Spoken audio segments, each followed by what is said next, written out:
What a fabulous start. I've come here today.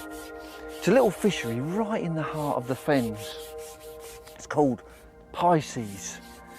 Pisces, and it's a holiday camp. You know, there's a caravan park. So if you stay at the camp, you actually get a chance to fish all the waters. And this lake here is called the Syndicate Pool. And what I wanted to do today was target the bigger fish of the pool. And this one is a big one, feels like a carp. So today I was going to use biggish baits, big pieces of luncheon meat. Oh, it's a good fish.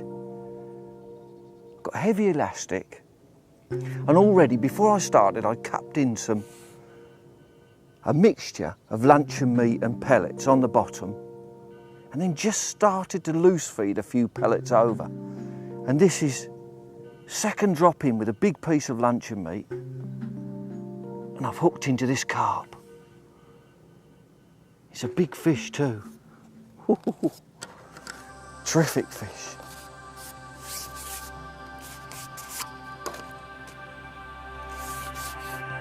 Just caught me in those reeds under there.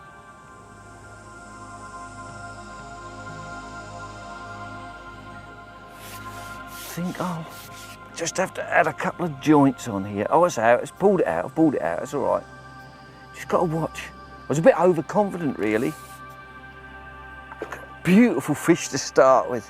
Just caught a glimpse of it. It's a big mirror carp. Got a strong elastic in here, 14. But that was a terrific bite. The pole was wrenched out of my hand. Look at that elastic go. Really is flying. Beautiful fish, look at that. Ooh. That is really going. What a great way to start. Look at that beautiful big. Got it. First fish safely in the net.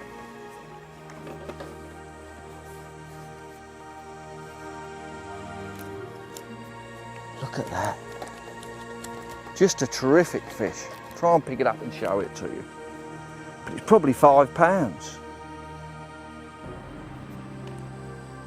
Good idea if you can, when you're unhooking fish, is to actually take the fish, the hook out of the fish while it's still in the net, just to keep it safe and secure. Might need to use it's just hooked on the inside of the lip. What a fish though. Took a big piece of luncheon meat. Sort of, I thought I'd start off bottom. It's very, very warm. I'm about a foot off bottom. Just show this to camera. Terrific fish, this one.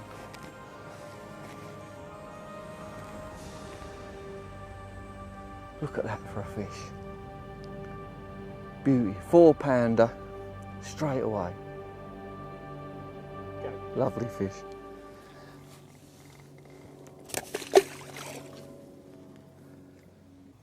I'm feeding a mixture of luncheon meat and pellet.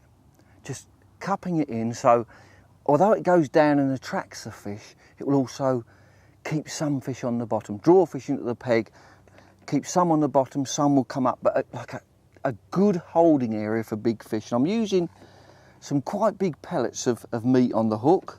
I'm going to feed some of those.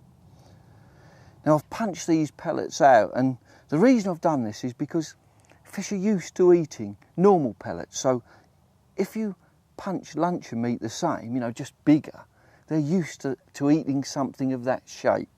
Usually find it works well. So I'm having a mixture of luncheon meat in the cup. And I've got 3mm, these are 3mm pellets, fish meal, Vandenheim pellets. I've just soaked them a little bit, not for long, just to soften them up, make them more acceptable to the fish. And I'm going to cup that in. Again, I've caught a big fish, so I'm going to cup that in again in this holding area.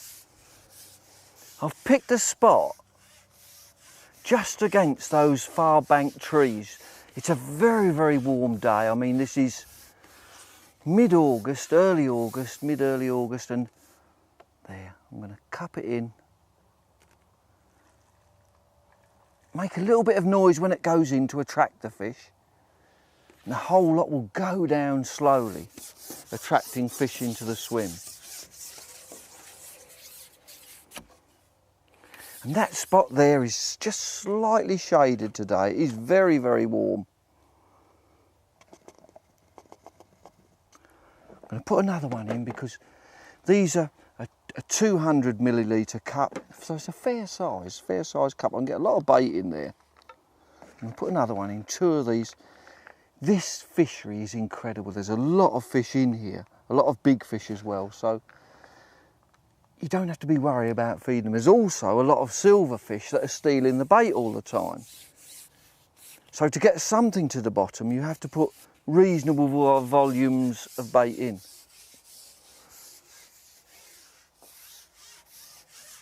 Just another one over there, same place.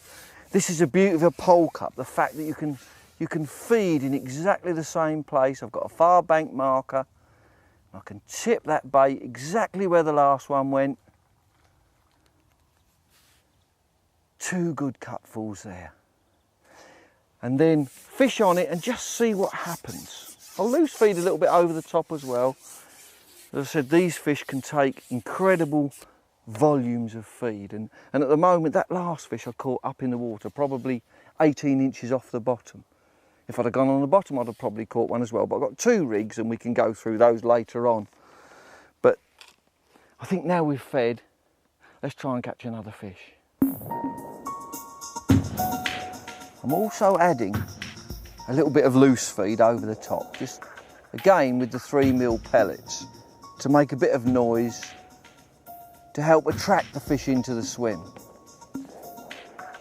I've got this sort of large piece of luncheon meat suspended off bottom, quite unnatural really, but you'll be amazed how many times you can catch fish by doing this. And the good thing is it deters the smaller fish. And this is something that you have to do in this lake, just try and deter those smaller fish. And the fish has actually got hold of that as it's going down and left it. A little bit of a waiting game today because we're fishing for big fish, and usually when you start fishing it doesn't, I mean that was incredible to catch that one that quickly. Usually you have to feed a little bit and fish a little bit before things happen and make things happen. The usual thing that fishing is all about, feeding bait, feeding and attracting fish into your swim. We've got a good bed of feed on the bottom now, and now we're trying to attract fish in as well by loose feeding. And when you're fishing up in the water, it's necessary, you're really trying to catch fish on the drop, so it's necessary to lift your bait and then let it fall back in again. Let it fall back in, watch the float as it goes down. Quite often you get a bite as it's settling. And I can actually almost see the weight of that luncheon meat taken up on the float. Little fish peck at it, but usually when you get a bite from a big fish, it will be hooked immediately. It's just a matter of working away and getting fish into your peg, big fish into your peg. I mean, if I put on 2 maggots now, that float would whistle away straight away with a roach or a rudd or a smaller fish. Plenty of indications that there are small fish there, definitely at the moment.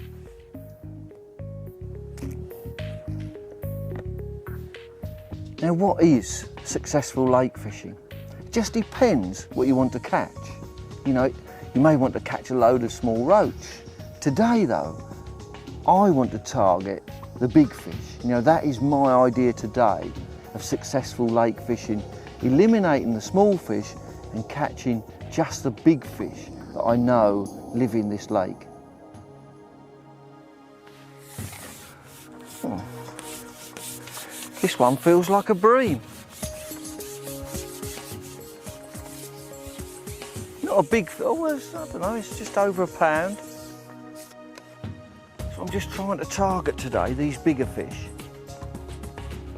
Oh, a lovely skimmer, about £1.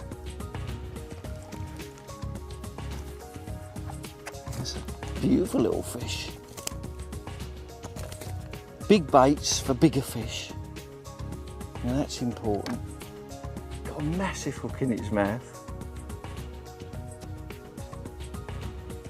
I'll unhook this one and then we'll run through the rig that I'm using and the elastic. Yeah, beautiful bream.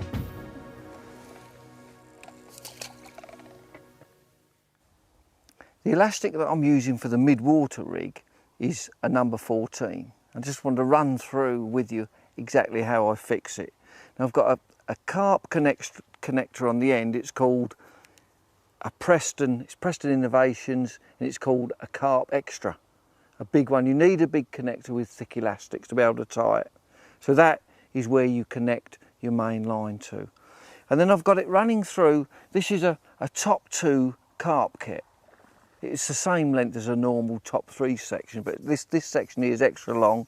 I've got a nice bush on the end here, which is an external bush. You have to use that to get, the elastic is so thick that the only thing you can use is this external bush to get the right diameter. It's a bull nose, Drennan bull nose, but the elastic slides over there really smoothly, smooth as silk, no abrasion at all.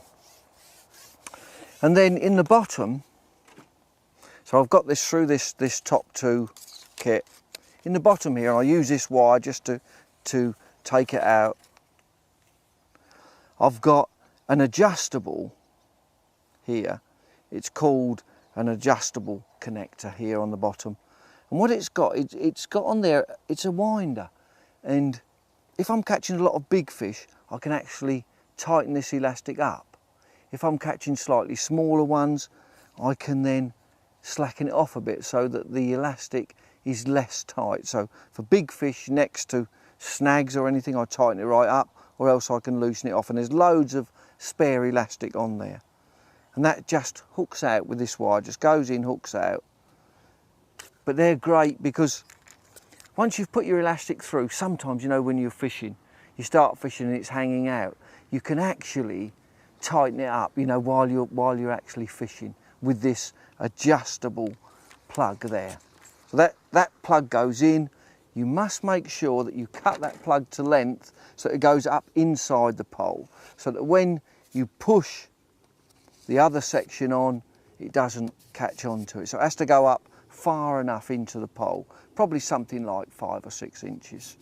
And that's it, and then you can adjust it all to length. So on that one, I've got a 14 elastic, and my other rig, I've got a 16, so just a slightly heavier one for fishing on the bottom, but everything else is the same.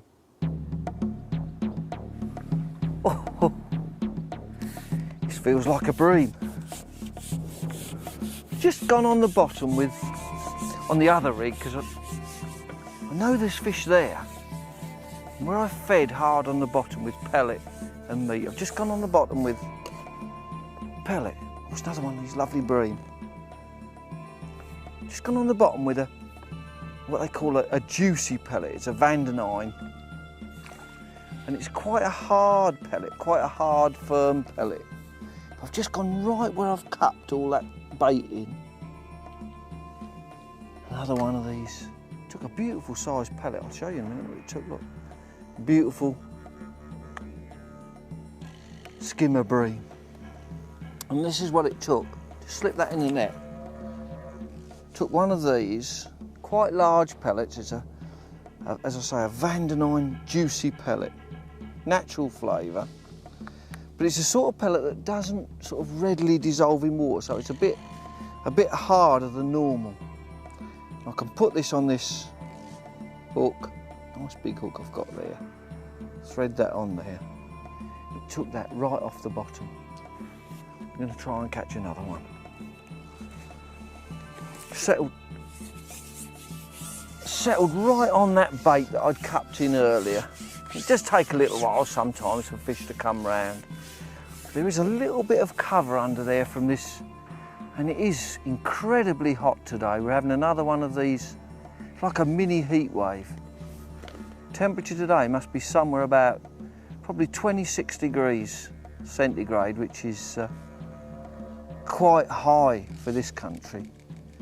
I've just dropped that in over them pellets that I cupped in, and I'm loose feeding just to attract in a few carp and bigger fish.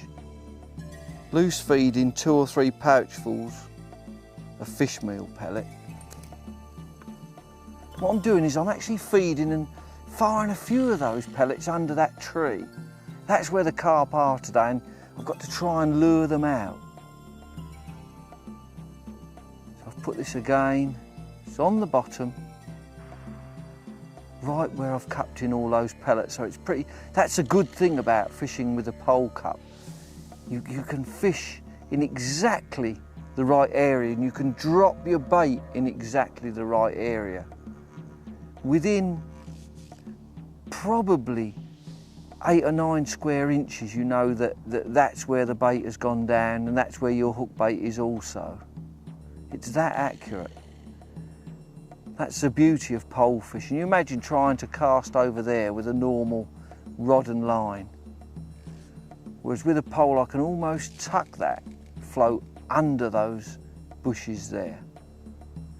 And then just leave it, we're fishing for big fish. I'm just leaving the bait and just let it settle on the bottom, waiting for bites. It's not instant action, but just waiting for the better quality fish. Another one of these bream. This feels like a good one, this. Real nice fish. Got thick elastic on here though, you know, 16 elastic is big. This is a 16 elastic, so it's a nice bream though, probably. Oh, it's a lovely fish. But of course it stands no chance at all on this heavy gear, because this realistically is carp gear. But these fish are, well, although the bream are coming okay, the carp are not really feeding well yet. I think it's because it's so warm. It's a nice one, about £2, lovely. Beautiful fish, and it took another one of those Vandenine expander pellets. You wouldn't even expect these fish to be feeding, really, it's so warm. It's a lovely one. Put him away. Now that fish I caught on the bottom, and I'll just run through this bottom rig exactly how I've set it up for you.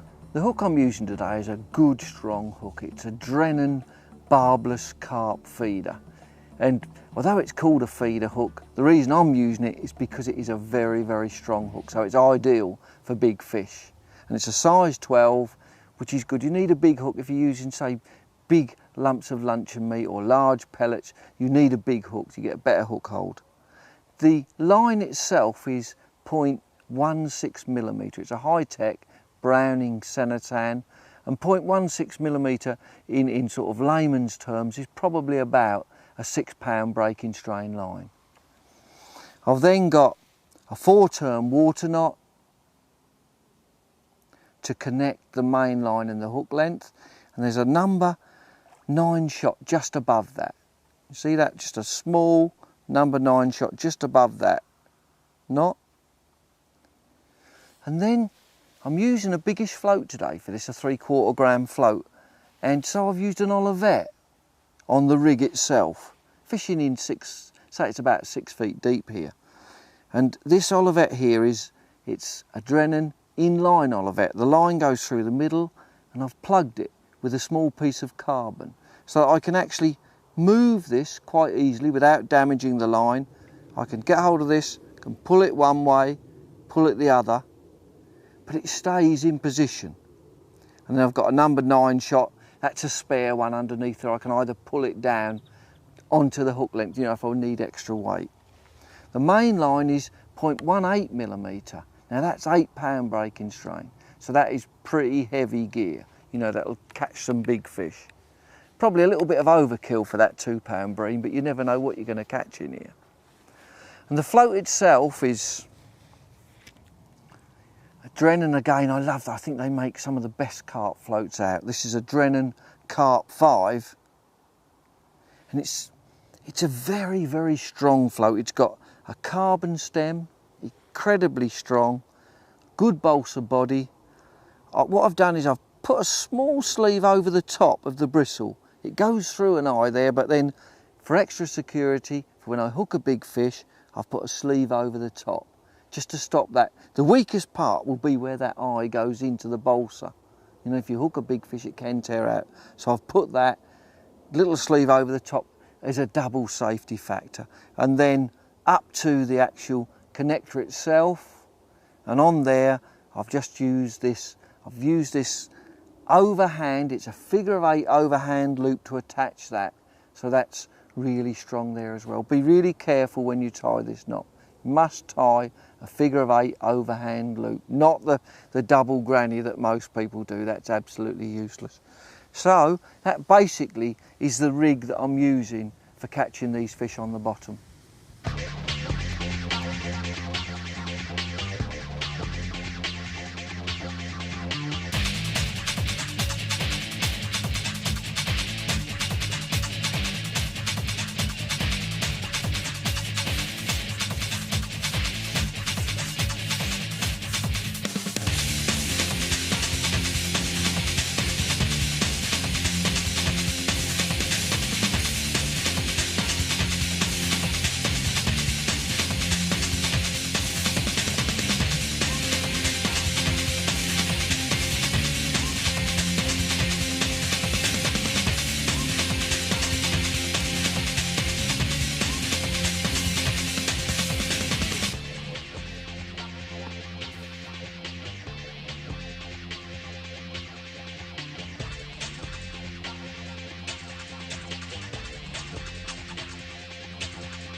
Now it's important that you keep feeding all the time, either cupping in. Today I'm loose feeding pellets, and just a good tip for holding your pole. You must be able to hold your pole steady while you feed. So what I'm doing is I'm actually resting the pole on my leg there and pushing down with my forearm of my right hand, pushing down. So I can really, look at that, look, no hands. And I can actually strike by lifting my knee up in the air. But what this does, it enables me to feed with the catapult. So I can hold the actual pouch in my right hand, hold that upright so that I can feed. I don't even have to look. I don't even have to look. I go down to the pellets, fill the pouch, no problem at all. And everything is done in reverse. Instead of pulling the pouch back, you actually have to pull or push the catapult, the crutch of the catapult, push that forward and then release, like that. So everything is done in reverse.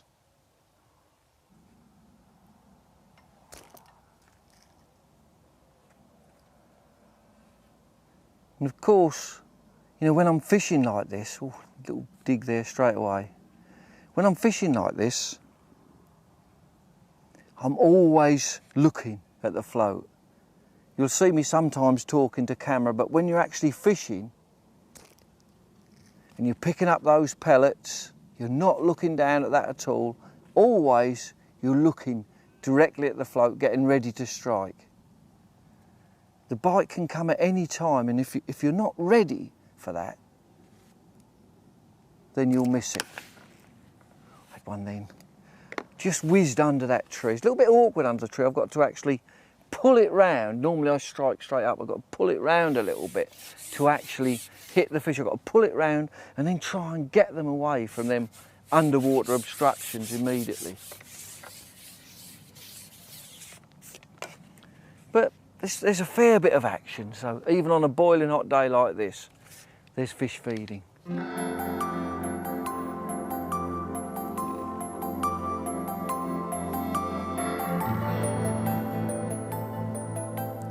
Now these pellets, these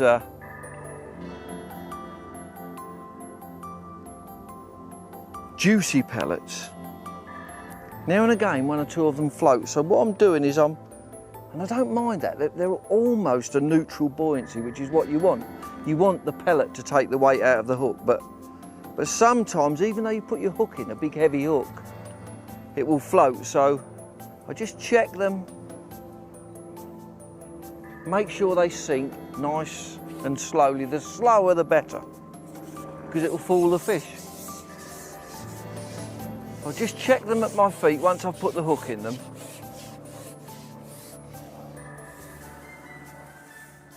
And then can ship out. And as I say, we're fishing right. I'm trying to get fairly close to that tree. I think a little fish has taken that straight away. Trying to get fairly close to that tree because that's some sort of natural shade today. There's a little one whizzing with it. I don't really want to strike. I really want that one to let go of it. There's loads of small rudd and that sort of thing here, and I want that to get to the bottom. Ah, that's it. I think that's okay. And then it's a matter of, once you're out there to feed again, I'm putting two, because I'm fishing near the bottom, I'm putting 2 pouchfuls in and then leaving it, rather than just a few pellets all the time, which bring the fish up in the water. Putting 2 goodish pouchfuls in and then fishing over where I've cupped all that extra bait in. And all the time there's plenty of movement on the float. Plenty of movement, but the fish that take it should be either bream or carp off the bottom there. Once you get through the smaller sort of silver fish, and there's loads of them in here. There's rudd, there's roach, half-pound roach, there's eyed up to a pound, there's chub, there's lots of different species of fish. Once I get to the bottom, then it has a chance to settle, and a chance for those bigger fish just to browse around and take the bait.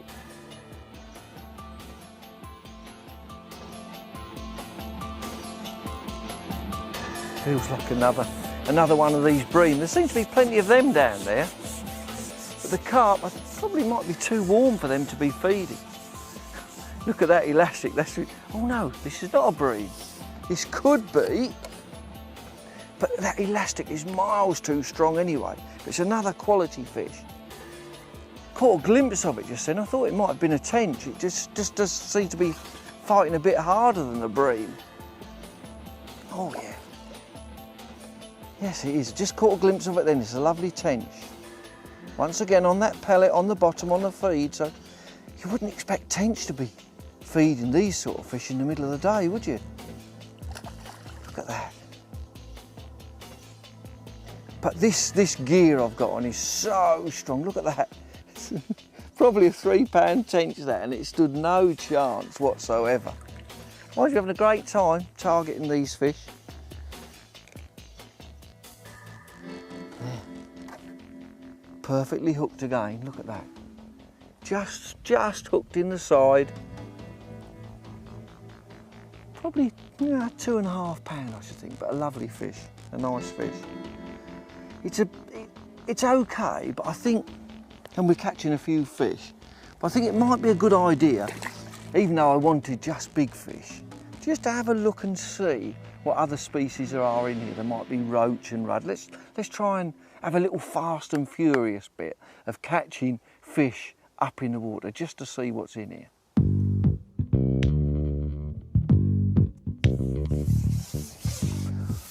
Just change tactics a little bit. I've put a fairly light rig on and come right up in the water because it is very, very warm now. And this time of year you can expect, still got a pellet on the hook, you can expect fish to come right up. The only problem here is that they're probably going to be small fish. And that was one then, it had a bite then immediately, it didn't take it.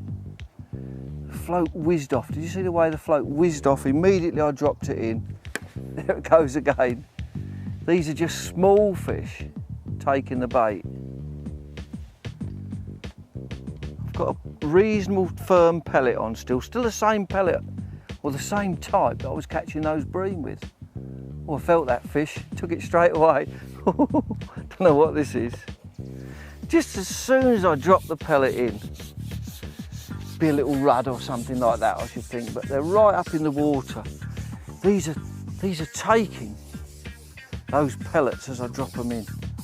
You know, these are competing. Oh, it's a roach. Look at that, a roach. Probably, I'm gonna lift it. Beautiful, probably 4-ounce roach. Absolute perfect condition, look at it. Gorgeous looking fish. Took that big juicy pellet off the surface. Just as I lowered it in, it went, whiz, took it straight away. Yeah, beautiful little fish. But these are the fish. You know, when I mentioned earlier about feeding, these are taking a lot of this bait. It may seem like you're feeding heavy when you're pouching bait in, but a lot of it is being intercepted by these small fish. And I think we'll be able to whiz out there again with these juicy pellets and catch another one. Trying to pick a small one, still checking to make sure that it sinks, because they're almost like semi-floating, especially when they dry out a bit. Just check it, make sure it sinks. And look at that one, can you see that? Look, it's actually, if I put that there, it's actually floating, isn't it? Can you see it's floating? That's no good. See, because if I put my rig in like that, the bait would sink just, but look, the bait will still stay on the surface, look. So I need to change that. That one is a bit too buoyant for this. The hook I've got on here is slightly smaller as well, so of course that doesn't help. So hook on, get the pellet on, make sure it sinks, flick it out, make sure that it sinks. Yes, that one's sunk lovely. Look, just drop it in and it sinks. So good check on what's happening. I mean, if you want to fish on the surface, of course, you use one of those as a floater. If you see the carp come up on the surface, use one of the floating ones. Still with the same rig, and you can catch fish. So right up in the water, and we know that this is going to whiz away with all sorts of fish. You must keep feeding.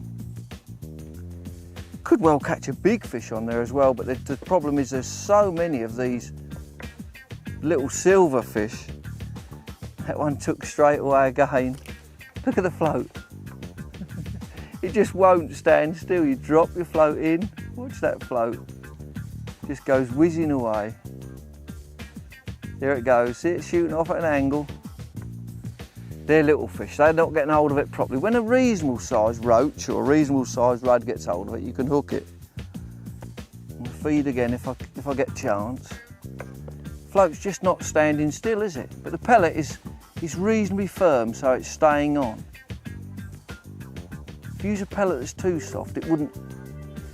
That fish took it so hard it actually jerked the pole in my hand. It's incredible, isn't it, the movement? So many small fish out there. The float's whizzing away. What they're doing is they hit it so hard, don't always take the bait. That pellet's nice and firm, so I can strike. If I miss it, I can lift it, drop it straight back in again. But the most important thing is try and fool them fish by when you're feeding. There's another one now. Oh, flicked off. It was just a small rudd, it just flicked off.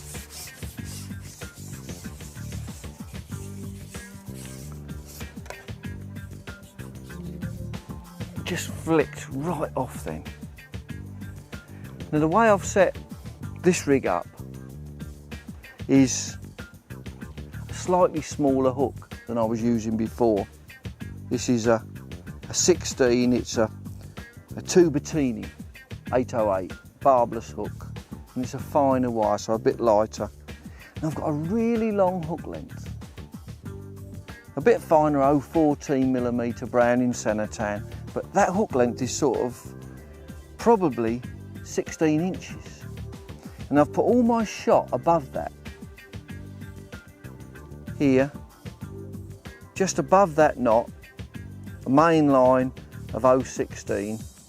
All them shot there, and then a small, once again a Drennan, it's a Carp 2, 4x12, which is 0.2 of a gram. So a smallish float, and then up to a number 10 elastic, which is probably a bit over the top for these small fish. But all those shot are under there, so I can lift and drop, and the bait will actually drop from the surface down. You can imagine that there's no weight down. Most of the weight is just under the float, no weight at all, so you get a free fall. This can usually fool the bigger fish.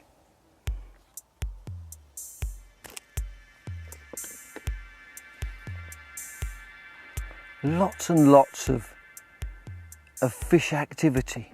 Look at that, straight away.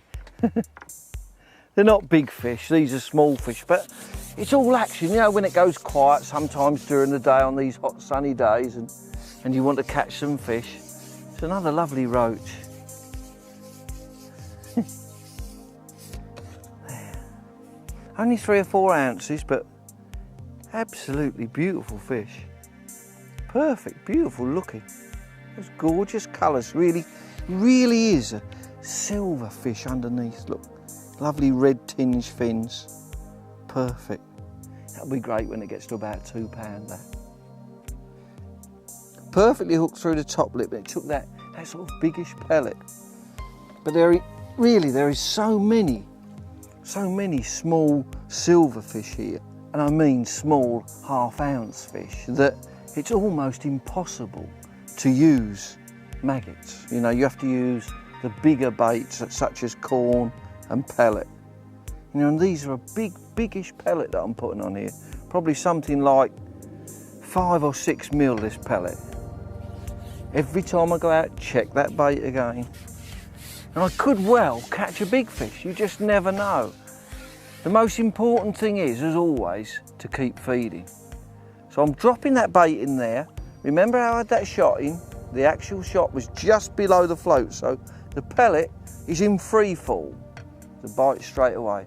The pellet is in free fall, and now what I usually do is feed and then lift up the pellet, drop the float back in. It's a matter of, oh, and there it's shot off again. It's a matter of just dropping back through your feed all the time. You lift, and there it's gone again. Not that positive bite though, so lift, drop, hardly any weight there, the weight's just below the float, and then wallop, and it's in. Another little fish, I don't know what this is. Another little roach, I should think. But all action, non-stop. Oh, this is a rudd. It's probably a rudd. Slightly bigger fish. But I can swing these, even though I can swing these fish all right. This one's probably 5 or 6 ounce. Just about swingable, look at that. But look, once again, the beautiful colours. The actual fins on that fish. Look, just look to see how red they are. Perfect, absolutely beautiful, but probably about 5 or 6 ounces. And you can catch these one after the other. Gorgeous. All action fishing, but using baits other than maggot, you know, using what I would call probably your traditional managed fishery type waters. Baits, you need pellets and you need meat, you know, different baits to avoid the really tiny fish. I mean, that was quite good quality, that one. This pellet's pretty firm. I can put it on, drop it in, check the pellet. That one was just sinking, you know, almost neutral buoyancy, what I would call perfect. So I'm going to get a slower drop now. When this goes in, I'm going to get a much, much slower drop in the water. So this surface fishing is all about lift and drop, and try and fool those slightly larger fish. And feed, of course, feed. And look at all those pellets I'm putting in. I'm into another fish straight away. All those pellets I'm putting in there, you might think, it's incredible, you know, how come it takes that one that's on the hook? But the fact is that the fishery is so prolific You know, there are thousands of fish there, all competing for food. Look, there's another big rudd, and I actually just dunked that pellet in the water and it grabbed it straight away. I said that one was a good one, didn't I? A real free fall, slow pellet. And another 6-ounce rudd took it immediately. But there's so many fish competing for this food that I doubt anything actually arrives on the bottom. You know, when I'm cupping in with a pole cup, then yes, something gets there. But when you feed, I bet nothing gets to the bottom. There's so many of these little silverfish whizzing in and out, plus other fish as well. So it's incredible the amount that you have to feed to keep those fish occupied, and yet they'll still take your hook bait. So just look at that when you feed. It's amazing, isn't it? I told you how many fish there were there, and now when I feed pellets, look, these pellets are going in. Just going in, and fish, just see the swirls and the boils, and it looks like there's a duck come to visit us as well. I had a coot earlier on today and I fed it up with bread. That cheeky duck taking my bait. It won't like it when I bring the pole round. Look, I see it's whizzed away now. I've just fed, so I'm going to drop this bait. This bait's going to drop from top to bottom. Just drop it straight in and watch it whiz away. There it goes, straight on. It's incredible, that, isn't it? I mean, it's instant action. But sorting out the because I'm using pellet, I'm sorting out the you could still being successful because I'm sorting out the bigger fish. If I was using maggot, look at that, that is a real clonking fish. Really big. Looks like a rudd, but it isn't, it's a roach. I'm just going to lift it. Who would dare to lift a half-pound roach? Look at that. But by catching these bigger fish, you can still be successful. If I was using maggot, there'd be little fish like that, but targeting it with big baits up in the water, and it's all action. It's a fish every cast, so it's important that you just keep catching. And all the time I'm feeding, there's still that bait on the bottom there waiting for when I go back for the bigger fish. So just a little interlude, the feeding is still attracting the fish down below as well, plus all these smaller fish, half-pound roach up in the water. I'll need my disgorger on that one. Just really took the bait. Lovely, beautiful fish. Perfect condition.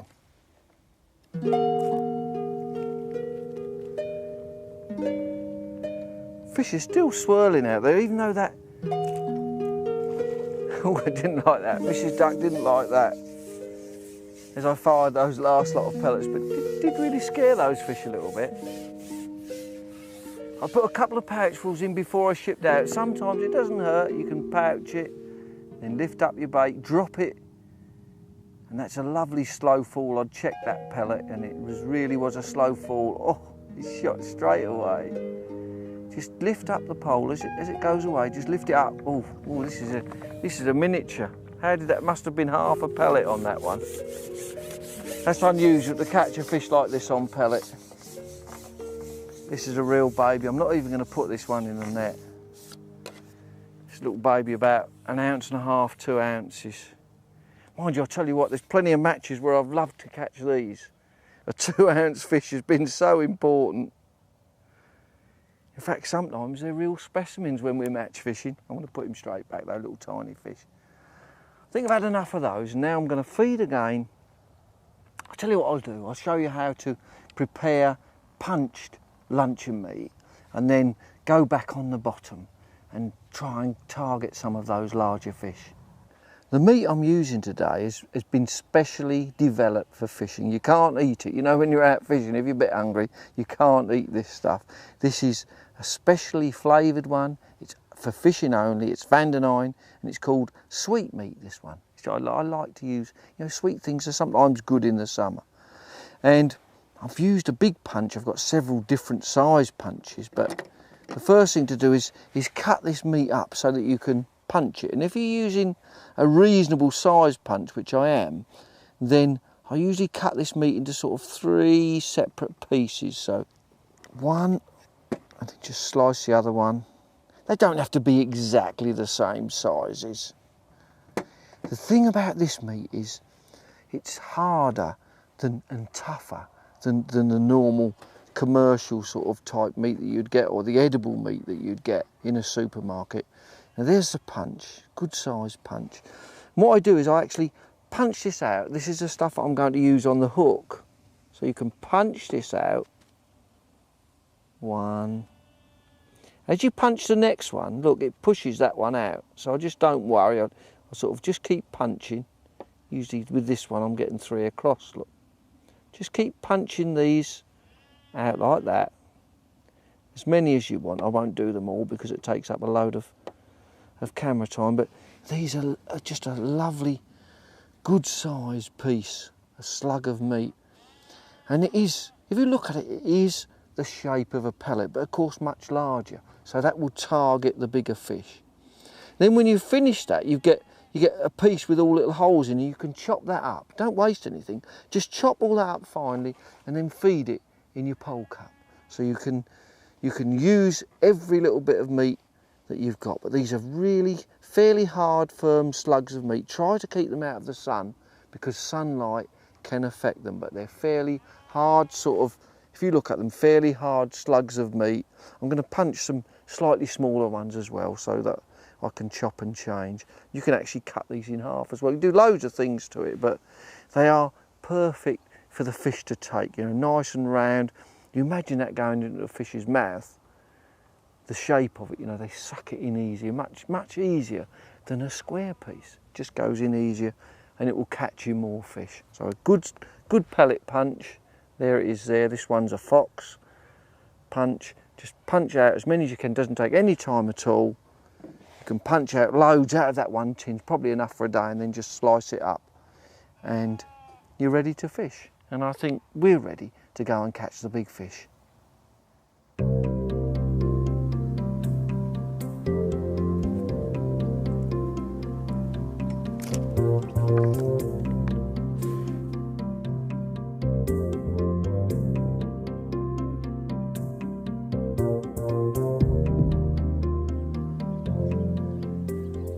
It's incredible that I sort of went out with one of those big pieces of luncheon meat that I was punching out.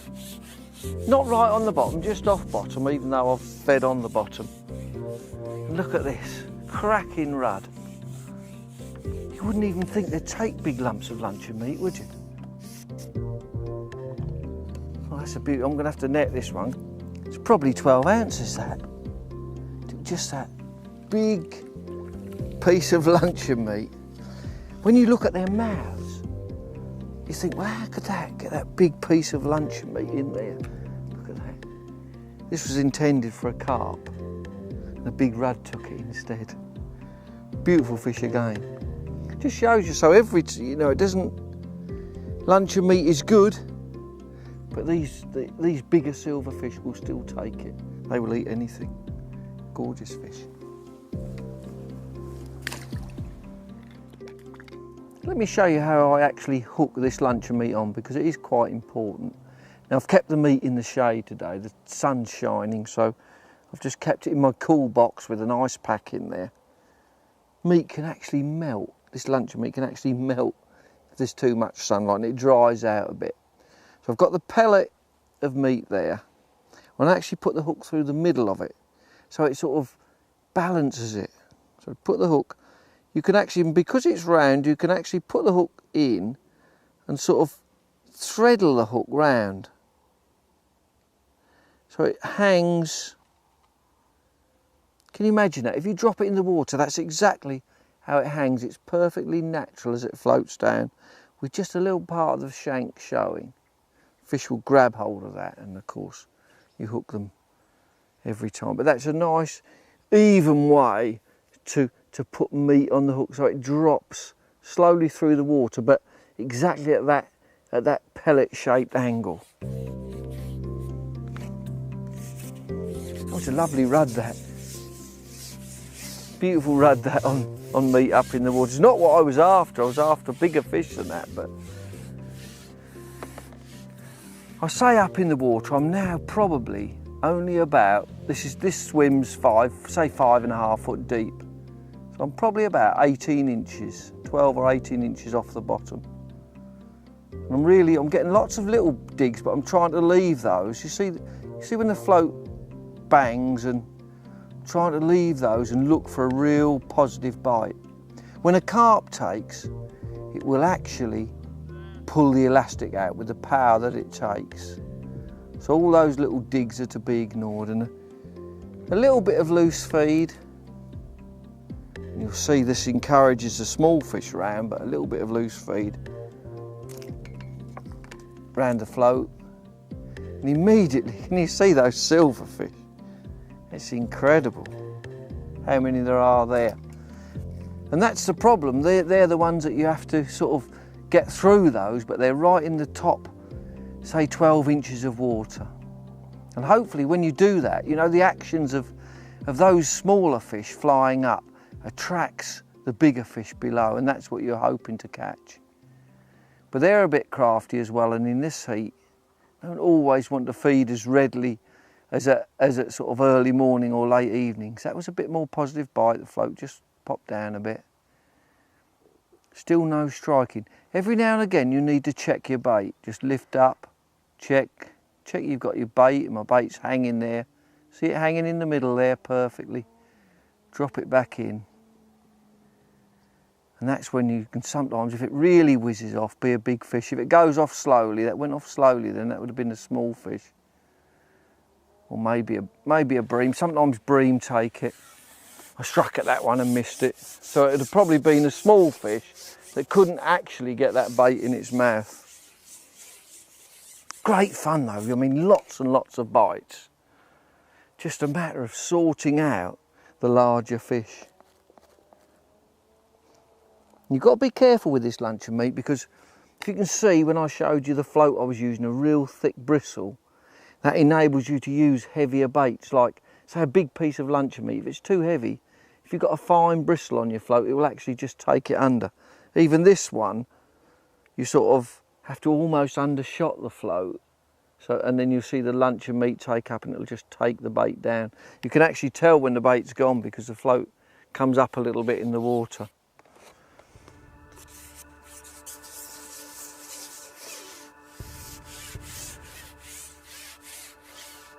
So it's a matter of just feeding, trying to, there's an odd big fish moving right under those trees.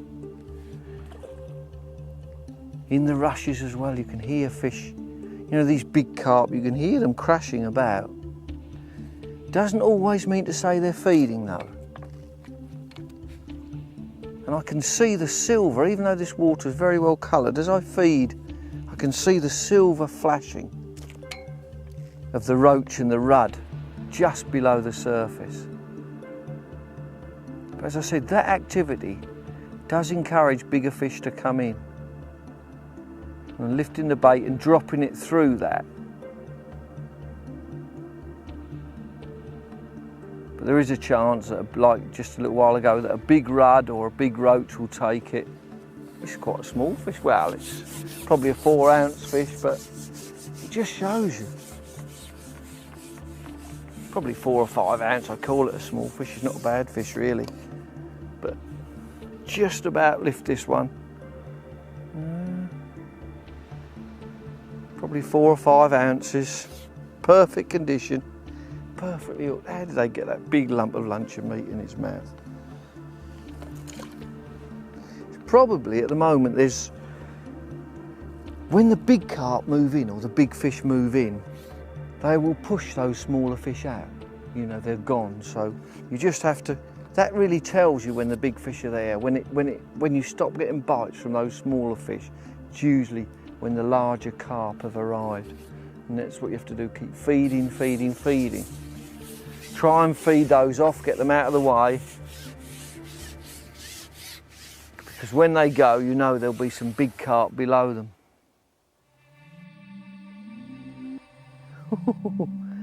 This is a great fish to finish up on. Really went mad when I hooked it on a piece of luncheon meat. On the bottom though, I don't know what it is. Feels like a carp, but it could be a bream. really fighting well. But amazing how that luncheon meat works. This is just a goodish bream.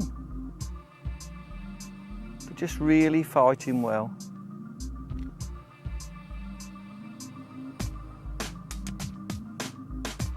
Maybe a small carp, might be just a, no, it's a small carp. Do you know what, I thought it was a bream the way it was whizzing around, but it is. Say a small carp, it's probably about 3 pounds. Lovely fish to finish up on, whizzing about all over the place. Actually took as I dropped the bait in. I don't know how it managed to get through all those other little fish. Beautiful mirror carp. Probably is 3 or 4 pounds. The thing is, I've got proper gear on. Proper gear on to actually land it. Look at that. Probably about similar to the fish I started off with today. Probably a similar size. Different type of... Come on, let's get on the net. Oh, beautiful fish. That's a great one to finish up on. Do you know what? I bet it's over 4 pound, that fish. Didn't think it was, just a little, more like a football, a really little round. Look at the shape of it.